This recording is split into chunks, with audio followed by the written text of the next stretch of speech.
I will explain about morphology. What is morphology? Morphology studies how words are formed and varied.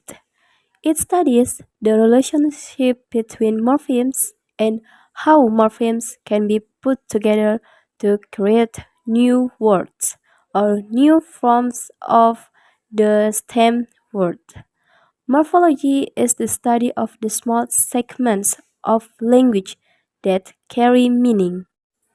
In the example of the word harder, the two segments hard and come together to make a complete word. These building blocks are an example of individual morphemes. When we put together the morpheme hard and we get a new word that means something different from the word hard. Morphemes has two major types. First is free morphemes and two is bound morphemes. The harder is the example of types or morphemes. Example: hard, free morphemes, and is bound morphemes. So, what is free morphemes? Free morphemes is a morpheme that can stand alone and convey meaning as an individual word. Another term for a free morphemes is a root word, which represents the fundamental and indivisible core of a single word. And this is example of free morphemes. All of these instead are considered free morphemes as they cannot be further divided into smaller components that carry meaning. Free morphemes encompass various word types, including adjective, nouns, and others. The free morphemes be divided into two categories. One is lexical morphemes or open class, and two is the functional morphemes or closed class. So, lexical morphemes is a standalone morpheme that has the capacity to combine with affixes whether they are prefixes or suffixes. Example: and functional morphemes. Functional morpheme is not the same like lexical morphemes, like the ability to convey the essence of a message. They are the words within a sentence that possess a more utilitarian function, serving to connect and organize the meaningful word. Example. So that's an explanation of free morphemes. Now I'm going to explanation about bound morphemes. So now I'm going to explain about bound morphemes. So bound morphemes are those that cannot stand alone with meaning. Bound morphemes must occur with other morphemes to create a complete word.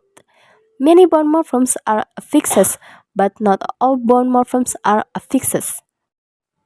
Here are few examples of affixes you might see. Bound morphemes can do one of things.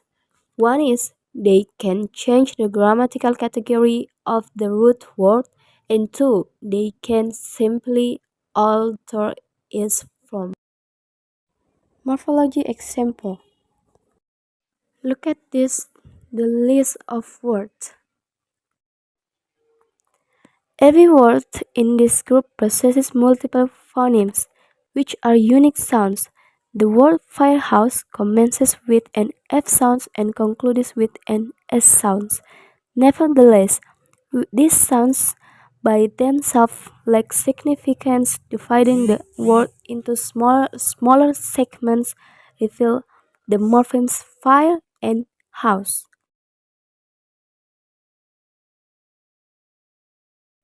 These segments are considered morphemes since they carry inherent meanings. Fire convey the idea of warmth and smoke, while house signifies our residence for people.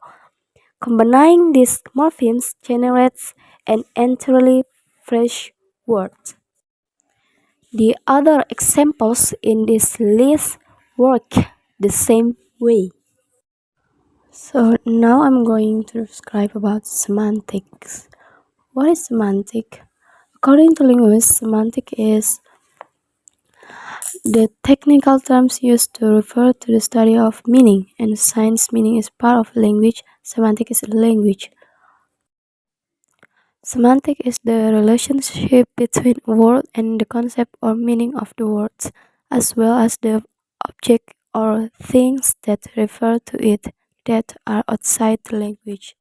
So, from linguist explanation, semantic is the study of meaning at the levels of words, phrases, sentences, and discourse.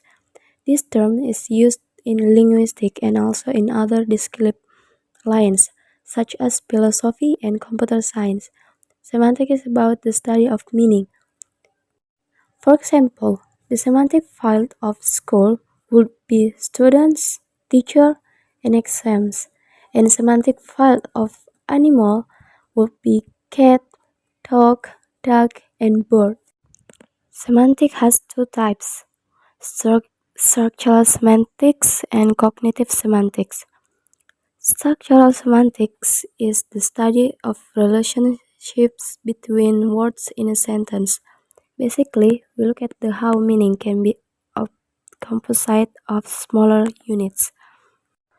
Cognitive semantics is the study of linguistic meaning. So, what is structural semantic example? As explained above, structural semantics is about the relationship between lexical items. This includes the meanings of the words and its position in a phrase or sentence. Here are a few structural semantic examples.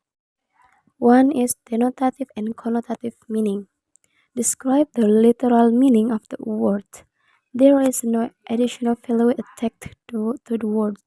This is also known as the dictionary definition. Now look at the example. This sentence has no hidden meaning. Connotative meaning, on the other hand, is about the extra, associated meaning. Connotative meaning can vary based on the speaker or hearer's background and personal experience. Two is paradigmatic and syntagmatic relation. Paradigmatic relations involves the vertical relationship between words, allowing for substitutions within the same word class. It encompasses methods such as synonym, antonym, and hyponym. On the other hand, syntagmatic relation pertain to the horizontal relationship between words appearing together within a sentence. This linear connection between words help explain collocation and idioms. Third is lexical ambiguity. Lexical ambiguity occurs when the multiple meanings of a word cause more than one interpretation. This can happen when the speaker or author doesn't have the same background information as the listener or reader. For example, give me the bat. The bat can be interpreted in two ways. 4 is semantic change. Lexis and the English language are constantly changing. Semantic meaning is not different. A good example of semantic change is you and thou. 5 is neologism. A language can create new words in variety of ways. Neologism refers to words to expressions that are created from an existing word. Here are some of the ways new words can be created. One is by blending. So blending are the way to put together two or more words in order to have one with a specific meaning. Look at this example. So by clipping. The way by clipping is part of words are deleted without a change in a meaning. Example. Acronym. Acronym is shortened from retaining the initial letters of compounds or other fixed sequences of words, pronounced as words. Look at the example. Cognitive semantics example. Semantic defines how human cognition perceives and processes lexical items.